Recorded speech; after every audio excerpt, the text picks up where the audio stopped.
Esta é a segunda parte da lição 7. Olá, eu sou o professor Eduardo Navarro, da área de Línguas Indígenas da Universidade de São Paulo. Nós vamos falar então agora de alguns substantivos que têm variações. Vocês viram que os substantivos com prefixos de relação, eles vão apresentar T na forma absoluta, aquela forma que não tem relação genitiva com nada, né? Por exemplo, nome, teira, meu nome, xereira, nome dele, cera. Então, nós vamos agora falar de alguns substantivos que fogem dessa regra. Não tem esses três prefixos, T, R e S. Certo? Então, um desses substantivos é o substantivo aira. Entre parênteses, nós vamos colocar então TT. O que significa isso? Significa que esse substantivo, taira, né, na forma absoluta, ele vai ter esse T na forma absoluta. Agora, nas formas relacionadas com possessivos, com substantivos, ele vai ter R. Xeraira, né? Pedroraira. Agora, na forma de terceira pessoa pronominal, ele não vai ter S, ele vai ter T. Então, taira, filho dele. Então, recapitulando, taira, o filho, sem relação genitiva, absolutamente, o filho de alguém. Agora, xeraira, meu filho. Pedroraira, o filho de Pedro. Taira, o filho dele. Quer dizer, na terceira pessoa pronominal não temos o S, temos o próprio T. Por isso que nós vamos considerar que ele é um substantivo do tipo TT. Muitos outros vão fazer esse tipo de vão ter esse tipo de comportamento. Então, um exemplo de uma palavra que vem daí, ó, Jacira. Jaciraira, o filho da lua. Jaciraira, considerando-se aí que Jaci deve ter sido encarado pelos índios como alguma coisa masculina, né? Jaci, porque a ira, filho, é filho sempre de homem e não de mulher, certo? Pois bem, outra palavra que vai ter esse mesmo comportamento é tuba, pai. Então, na forma absoluta, nós dizemos o pai com o T, tuba, o pai. Agora, meu pai, xeruba. O pai de Maria, Maria Ruba. Agora, o pai dela já não é suba, é tuba mesmo. Tuba, o pai dela, o pai dele. Né? Vejam um exemplo interessante. Eira Ruba, o pai das abelhas. Que seria a eiruva. Seria então a eiruva ou a eiruba. Seria então a abelha mãe. Aquela que é a que dá origem às outras abelhas, aquela que é a reprodutora, né? A abelha mãe, eiruva, eiruba. Só que na cultura tupi considera-se que a geração vem pelo pai, é o pai que gera, não é a mãe, entendem? Então, eiruba, eiraruba ou eiruva é o pai das abelhas, porque se considera que quem gera é sempre o macho, não a fêmea. Muito bem, então, outro tipo de substantivo desse aí é a munha, ou a manha, a munha. TT, na forma absoluta, o avô, né? Tamunha, o avô. Na forma relacionada, xeramunha, o meu avô. E com um substantivo Tupinambá-Ramunha, o avô do Tupinambá, ou os avós dos Tupinambás. E na terceira pessoa nós temos o avô dele, seria então Tamunha, Tamanha, não é S, é T mesmo, certo? É daí que vem a palavra tamoio, a palavra tamoio, então, originada desse substantivo.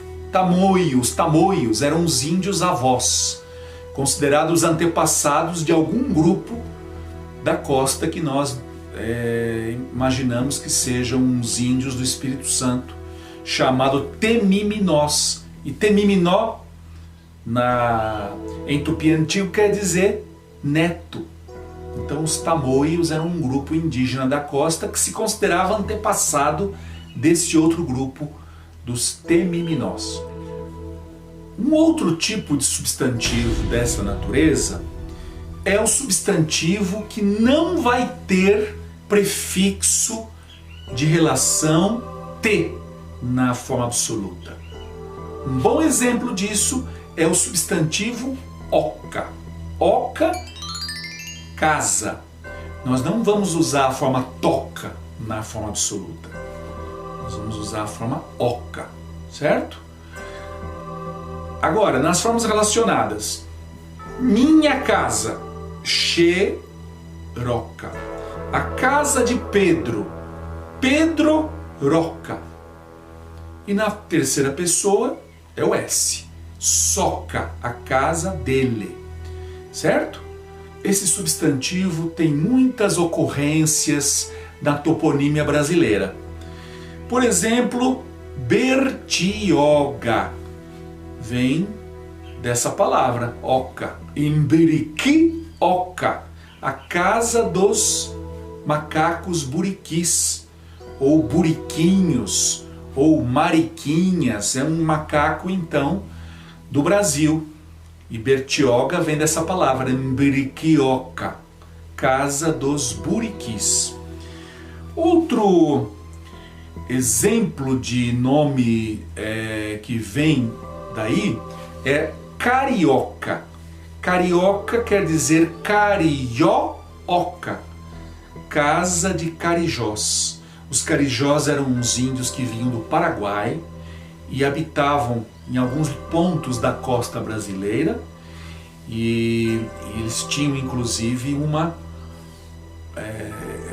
taba, uma aldeia lá na Baía da Guanabara, né? A aldeia da Carioca, casa dos carijós. Com o passar do tempo, quando a vila do Rio de Janeiro foi fundada, essa vila foi crescendo, até que ela tomou a aldeia da Carioca. Ela cresceu e incorporou a aldeia da Carioca. Tanto que no Rio de Janeiro nós temos o Largo da Carioca, dentro da cidade. Então onde estava antigamente a aldeia da Carioca, certo? Com o passar do tempo, então, os que nasciam no Rio de Janeiro passaram a ser chamados de cariocas, por causa da aldeia dos tamoios que lá existia, tá? E que foi incorporada pela vila à medida que ela foi crescendo e foi se tornando uma cidade.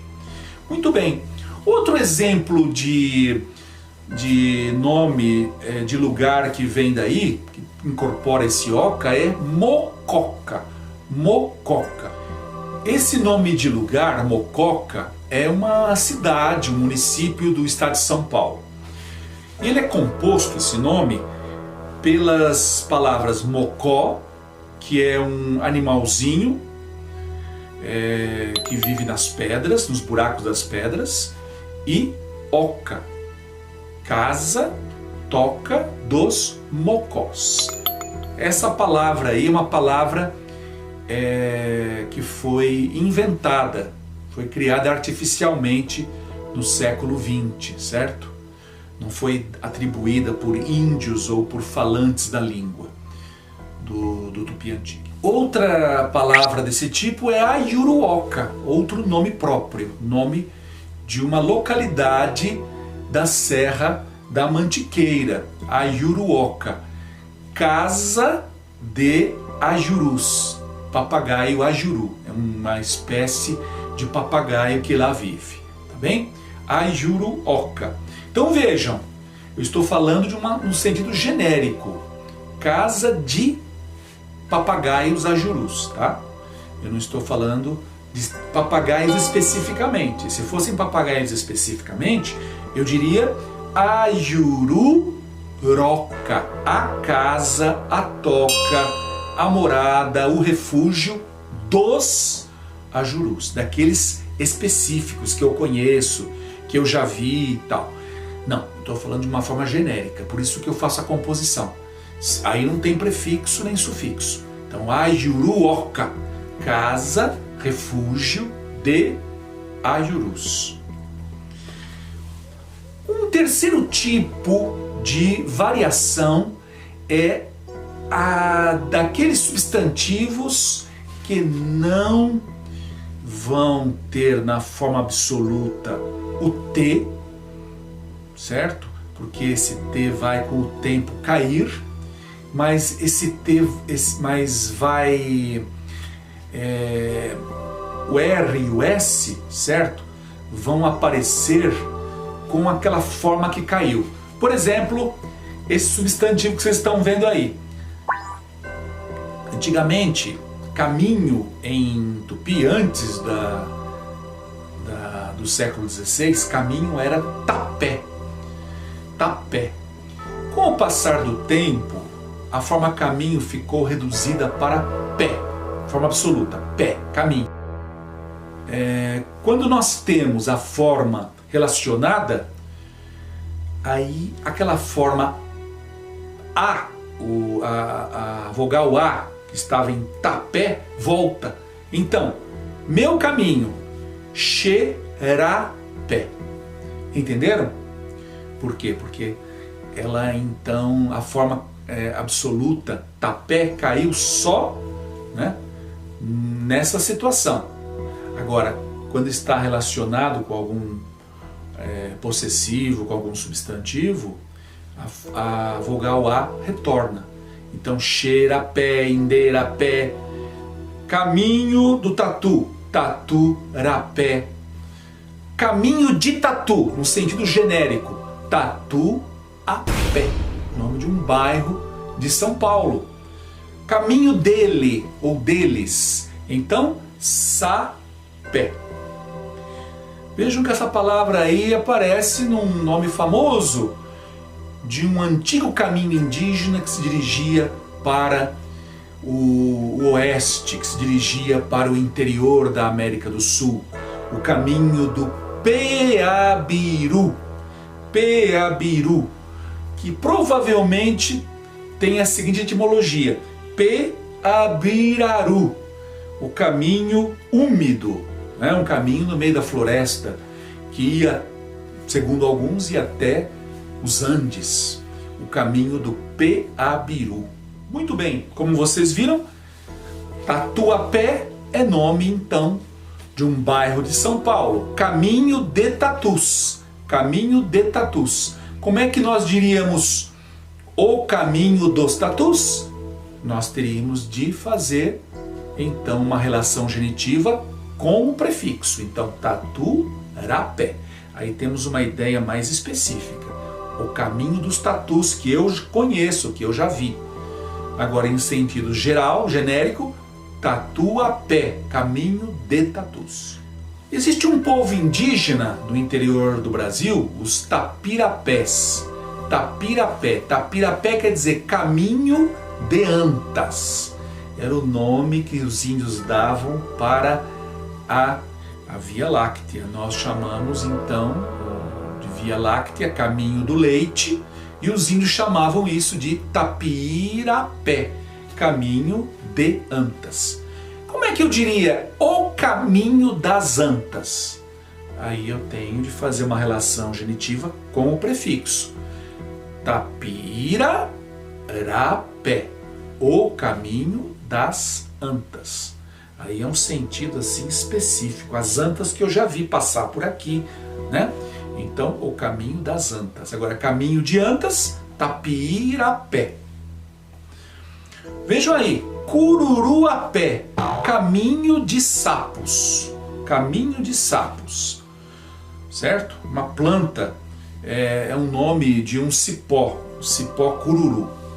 Outro exemplo de palavra que leva esse apé aí, Mairapé, caminho de profeta, certo? Mairapé, caminho de profeta. Esse profeta aí é o São Tomé. Houve no século XVI a ideia de que o apóstolo São Tomé teria estado na América para converter os índios. Na verdade, houve a confusão entre o nome Tomé e o nome Sumé, que é nome de uma entidade dos índios tupis da costa. Então, os portugueses interpretaram aquele mito indígena de Sumé como a vinda do profeta, do apóstolo Tomé para a América. Esse mito teve muita vitalidade, ele chegou até o século XVIII. Não é? Houve muita gente que disse que São Tomé esteve na América para converter os índios. Então esse nome Mairapé, ou Marapé, tem a ver com esse mito, caminho de profeta. E finalmente, uma quarta variação que nós vamos ter nos nomes que têm prefixo de relação é a variação que está aí mostrada, sapó. Apó. Apó quer dizer raiz. Só que na forma absoluta não terá o prefixo T, terá o prefixo S.